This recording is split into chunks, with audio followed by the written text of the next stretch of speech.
Friends, आज हम बात कर रहे हैं एलआईसी की, यानी life insurance corporation of India के शेयर की। एलआईसी के शेयर में आज भी गिरावट है, लेकिन यहाँ पे बहुत बड़ी 2-3 अपडेट निकल के आ रही है। यहाँ पे नए टारगेट भी निकल के आ रहे हैं, जिसके माध्यम से हम समझने की कोशिश करेंगे क्या इस समय डिप में खरीदारी कर लेनी चाहिए, क्योंकि स्टॉक तो बहुत नीचे आ चुका है। यूँ कहे तो आप नई लो बनाने को तैयार हो चुका है, क्योंकि 801 की जो लो थी अभी फिलहाल स्टॉक उसके आसपास आ चुका है। तो क्या फिर से नई लो बनेगी या फिर इस समय खरीदारी कर लेनी चाहिए? बहुत सारी बातें जिनको डिस्कस करेंगे इस वीडियो के माध्यम से।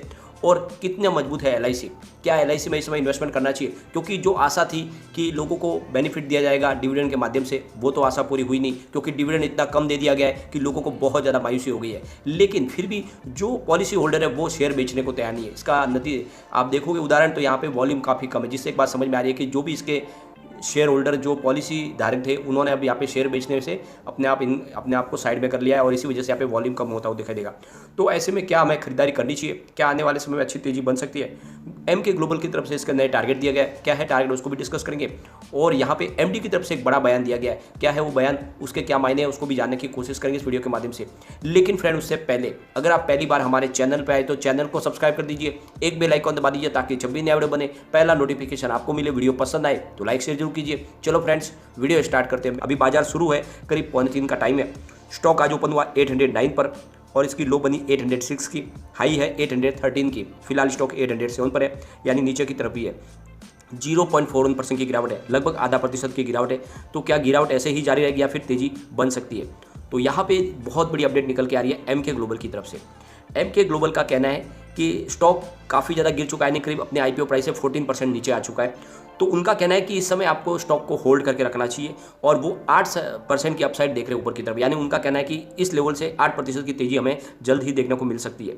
लेकिन साथ में उन्होंने एक बात को ऐड किया है, उनका कहना है कि एलआईसी एक एलिफेंट है और वो डांस नहीं कर सकता।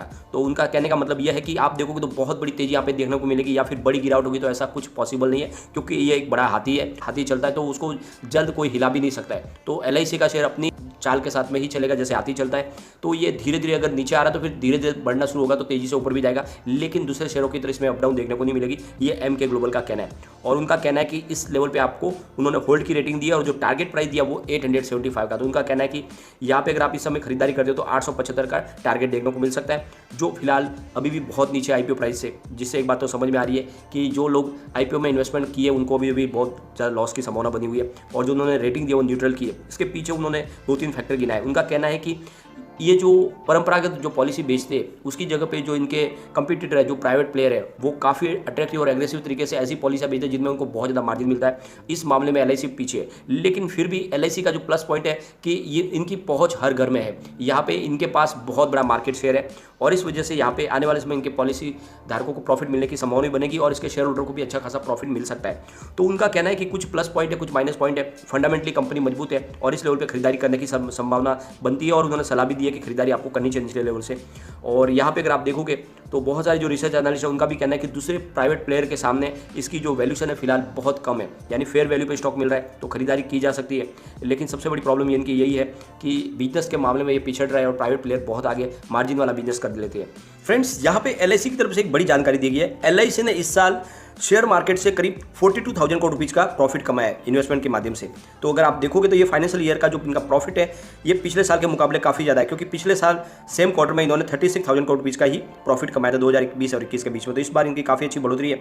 और यहाँ पे जो सबसे बड़ी बात निकल के आ रही है कि एलआईसी एक बहुत बड़ा इन्वेस्टर है स्टॉक मार्केट के।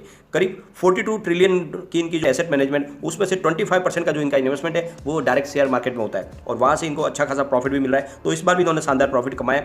तो ये लगातार निवेश कर रहे हैं, और इस वजह से आने वाले समय में यहाँ पे आप देखोगे तो एक बड़े इन्वेस्टर है, और मार्केट की हर कमजोर कड़ी से लेकर इनको मजबूत कड़ी सब पता है। तो ऐसे में आने वाले समय में इनके शेयर की प्राइस आराम से बढ़ सकती है, क्योंकि ये मार्केट के पुराने जानकार है। तो इसमें आपको डरना नहीं है, जल्दी ही इसकी प्राइस बढ़ती हुई दिखाई दे सकती है। यहाँ पे एक बड़ी अपडेट निकल के आ रही है एलआईसी की कुछ ऐसी पॉलिसियां जिनकी वजह से उनको लॉस हुआ है। ये जो लॉस हुआ है करीब 6028 करोड़ रुपीज का हुआ है, और ये जो पॉलिसीज है ये एक तरह से देखें तो कुछ पेंशन पॉलिसीज है और ग्रुप स्कीम पॉलिसी है जिनकी वजह से इनको लॉस हुआ है। और ये जो लॉस हुआ है इसकी वजह से यहाँ पे डेवलपमेंट अथॉरिटी ऑफ इंडिया यानी IRDAI ने इनसे पूछा है कि आपको जो ये इन्वेस्टमेंट में जो लॉस हुआ है ये आने वाले 2023 के जनवरी महीने के जो फाइनेंशियल स्टेटमेंट है, इनकम स्टेटमेंट में आप इसको रिफ्लेक्ट कीजिए, उसको बताइए कि जो भी आपको लॉस हुआ है उसको शो करना चाहिए आपको, और क्या लॉस हुआ, कैसे लॉस हुआ, ये आपको सब क्लियर होना चाहिए इसमें। तो इस तरफ से जो एक बड़ा लॉस इनकी तरफ से हुआ है। लेकिन यहाँ पे जो LIC के MD है राजकुमार, उनका कहना है कि आने वाले समय में ये जो हमारा लॉस हुआ, कुछ पॉलिसीज में लॉस हुआ है, वो जल्द से जल्द हम इसको रिकवर कर लेंगे। उनका कहना है कि कोविड का भी इफेक्ट देखने को मिला है, कोविड की वजह से भी काफ़ी लोग हैं जो अपने समय पे प्रीमियम नहीं भर पाए, इस वजह से भी ये लॉस दिखाई दे रहा है। लेकिन ये जो 5,000 से 6,000 करोड़ बीच का जो लॉस है, ये बहुत जल्द हम इसको कवर कर लेंगे, हमारी तरफ से रिकवर हो जाएगा। और ऐसी कुछ पॉलिसियाँ है जिनमें अभी भी हमारी रिकवरी आनी बाकी है, वो जल्दी से जल्दी वहाँ से रिकवरी लोगों की होगी। वो नई लोग जो है, अभी काफ़ी लोगों ने कोविड की वजह से अपनी पॉलिसी है उनको फिर से उन्होंने अपनी जो है रिन्यू नहीं की है, या फिर जो पॉलिसी उनको जो प्रीमियम भरा था उन्होंने नहीं भरा है, तो आने वाले समय में वो बाद में भरी गई है, उस वजह से वो दिखाई नहीं दे रहा है। तो आने वाले समय में ये जो लॉस है ये भी पूरा खत्म हो जाएगा। तो उनकी तरफ से एक क्लेरिफिकेशन दिया गया है कि ये जो हमारा जो लॉस हुआ लगभग 6,000 करोड़ रुपीज़ का, वो आने वाले समय में ये खत्म हो जाएगा। तो कुल मिला के ये ऐसी कुछ पॉलिसी LIC चलाई रही है जिसकी वजह से उनको लॉस हो रहा है। तो यहाँ पे सबसे बड़ी बात यही निकल के आती है कि वो लोग चाहते हैं कि ऐसी पॉलिसियाँ बंद कर दी जाए जिसमें प्रॉफिट ना हो। लेकिन फिर भी आपको ध्यान रखना है कि LIC सरकारी कंपनी है और यहाँ पे लोगों के बेनिफिट के लिए पॉलिसियाँ बनाई जाती है। तो ऐसे में कुछ पॉलिसियाँ अगर लॉस मेकिंग भी होती है तो भी उनको चलाना नहीं पड़ता है, क्योंकि वो सरकारी कंपनी है। अब यहाँ पे अगर इसके प्रदर्शन को हम देखें तो 801 इसका 52 वीक का लो है, 949 52 वीक का है फिलहाल स्टॉक 807 पर है, बहुत ही नीचे की तरफ है। इसके वॉल्यूम को अगर हम देखें, पिछले एक वीक पहले इसका 31 लाख रुपये का वॉल्यूम था और कल इसका 19 लाख रुपये का वॉल्यूम था, आज 12 लाख रुपये का वॉल्यूम, तो काफ़ी वॉल्यूम में कमी है। और इस वॉल्यूम में कम होने के पीछे सबसे बड़ी वजह है कि यहाँ पे लोग अपने शेयर इस लॉस में बेचना नहीं चाहते, वो लॉस बुक करना नहीं चाहते, और इस वजह से आपको वॉल्यूम कम होता हुआ दिखाई देगा। यहाँ पे फंडामेंटल देखें तो काफ़ी मजबूत है।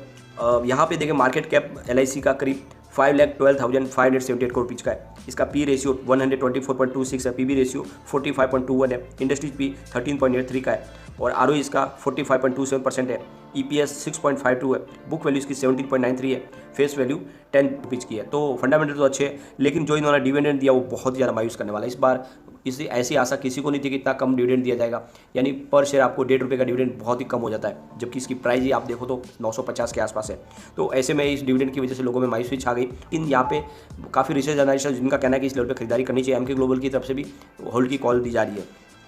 अगर इनके रिजल्ट को हम देखें तो रिवेन्यू सितंबर 2021 में 3,35,054 करोड़ रुपये का था, जो दिसंबर 2021 में बढ़कर 5,11,009 करोड़ रुपये तक पहुंचा। लेकिन मार्च में इनके रेवेन्यू में जबरदस्त गिरावट हुई है और 2,12,305 करोड़ रुपये तक आ गया। तो आप देखोगे रेवेन्यू में इस बार बहुत ही जबरदस्त गिरावट है, लेकिन इनके प्रॉफिट में जबरदस्त बढ़ोतरी हुई है। आप देखो तो सितंबर 2021 में 1,504 करोड़ रुपये का जो प्रॉफिट था वो दिसंबर में बढ़कर 1,715 करोड़ रुपये तक पहुंचा और मार्च 2022 में इनका प्रॉफिट 2,409 करोड़ रुपये तक पहुंचा। तो प्रॉफिट में तो जबरदस्त बढ़ा हुआ है, जंप लगा है। यहाँ पे अगर इनके नेटवर्क को भी देखें तो काफ़ी अच्छा बढ़ा है। सितंबर 2021 में 8,753 करोड़ का था, दिसंबर में 8,964 करोड़ का इनका नेटवर्क, जो मार्च 2022 में बढ़कर 11,338 करोड़ तक पहुंचा। तो नेटवर्क तो कंपनी का बड़ा है। यहाँ पे अगर हम कम्युनिटी सेंटीमेंट देखें तो 64% बाई की कॉल है, 33% सेल की कॉल है, 2% होल्ड की कॉल है। तो लोगों का रुझान तो स्टॉक की तरफ अभी भी बना हुआ है।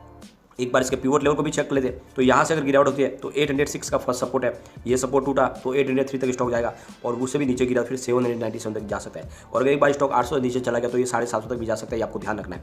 लेकिन अगर पॉजिटिव माहौल बना तो 815 का फर्स्ट रेजिस्टेंस है, इसको पार किया तो फिर 821 तक स्टॉक जाएगा और वहाँ तक पहुँच गया फिर 824 तक भी जा सकता है। तो फिलहाल वेट एंड वॉच ही करना है और जिसने भी इन्वेस्टमेंट किया उसको सिर्फ लॉन्ग टर्म के लिए बने रहना, आपको बिल्कुल लॉस नहीं होगा। नजरिया आपका लंबा रखे, वाकई में आने वाले समय आपको बहुत ही बेहतरीन यहाँ पे रिटर्न की संभावना बनेगी, क्योंकि स्टॉक तो बहुत जल्दी यहाँ से चलना शुरू हो जाएगा।